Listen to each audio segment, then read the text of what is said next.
Ini adalah materi mata kuliah Filsafat Timur. Sekarang saya akan menjelaskan hubungan antara Ahikor dengan Luqman Al-Hakim. Anis Farihah mengatakan bahwa orang yang mencermati kisah Luqman dalam cerita rakyat Arab akan setuju dengan Bernard Haller, penulis entri Luqman di dalam Encyclopedia of Islam, bahwa Luqman adalah sebutan bagi banyak orang yang hidup pada masa yang berbeda-beda.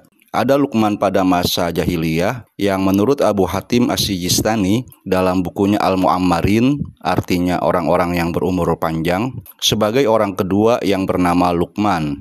Konon umurnya sebanding dengan umur 7 burung nasar, dan dalam cerita rakyat Arab disebutkan bahwa burung nasar itu umurnya panjang, yaitu 80 tahun. Jadi umur Luqman ini sekitar 560 tahun. Lalu ada Luqman yang disebutkan oleh Al-Quran. Para ahli tafsir sepakat bahwa Luqman yang hidup pada masa jahiliyah tidak terkait dengan Luqman yang disebutkan oleh Al-Quran. Lalu ada lagi Luqman yang lain, yaitu Luqman pendongeng. Ia hidup pada masa belakangan dari dua Luqman tersebut, dan kebanyakan dongengnya berasal dari Aesopos dari Yunani. Luqman jahiliyah adalah pembuat undang-undang. Ia adalah orang pertama yang menghukum pezina dengan rajam. Ini sebenarnya ada di dalam aturan Yahudi juga. Dan menghukum pencuri dengan potong tangan. Ia punya anak bernama Nadan. Nadanlah yang dipanggil dengan wahai anakku atau ya bunaya dalam nasihat-nasihat Luqman. Para peneliti berbeda pendapat tentang nasab Luqman.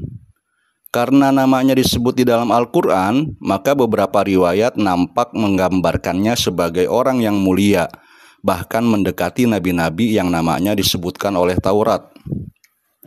Dalam riwayat dari Muhammad bin Ishaq bin Yasar diterangkan bahwa Luqman adalah putra Nahur bin Tarkh, yaitu Azar ayah Ibrahim. Dalam riwayat dari Wahab bin Munabbih, Luqman adalah putra dari saudara perempuan Ayub.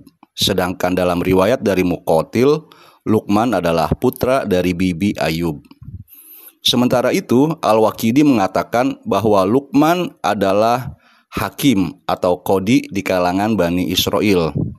Khalid bin Robi'i meriwayatkan bahwa Luqman adalah budak dari Ethiopia yang bekerja sebagai tukang kayu. Selain itu, para peneliti berbeda pendapat tentang kenabian Luqman. Ada yang berpandangan bahwa ia adalah nabi, ada juga yang berpandangan bahwa ia adalah filsuf. Nafi meriwayatkan dari Abdullah bin Umar bahwa ia mendengar Rasulullah Shallallahu Alaihi Wasallam bersabda, "Sungguh kebenaranlah yang kukatakan bahwa Luqman itu bukan nabi, tapi hamba yang dilindungi Allah. Banyak berpikir, berkeyakinan baik, dan mencintai Allah sehingga Allah mencintainya dan menganugerahinya kebijaksanaan."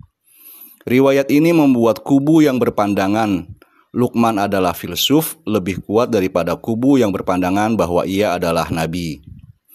Di antara kebijaksanaan Luqman diriwayatkan bahwa tuannya berkata kepadanya, "Sembelihkan domba dan bawakan organ yang terbaiknya untukku." Luqman menyembelih domba lalu membawakan tuannya lidah dan hati domba. Tuannya berkata, "Apa tidak ada bagian yang lebih baik?" Luqman menjawab, "Tidak ada." Tuannya terdiam lalu berkata lagi, "Sembelihkan domba dan bawakan dua organnya yang paling buruk." Luqman menyembelih domba lagi lalu membawakan tuannya lidah dan hati domba lagi. Tuannya berkata, "Aku menyuruhmu membawakan dua organ yang terbaik, lalu engkau membawakanku lidah dan hati. Lalu aku menyuruhmu membawakan dua organ yang paling buruk, dan engkau membawakanku organ yang sama." Luqman berkata, "Tidak ada yang lebih baik daripada lidah dan hati jika keduanya baik, dan tidak ada yang lebih buruk dari keduanya jika keduanya buruk." Riwayat ini menunjukkan bahwa Luqman memiliki kemiripan dengan Ahikor dari segi kecerdasannya dalam menjawab suatu masalah. Sebagaimana sudah saya ceritakan pada video terdahulu, Ahikor menang melawan Fir'aun yang menantangnya untuk membangun istana tergantung. Di dalam riwayat ini, Luqman digambarkan berhasil menjawab tantangan tuannya untuk menjelaskan dua organ yang paling baik sekaligus paling buruk.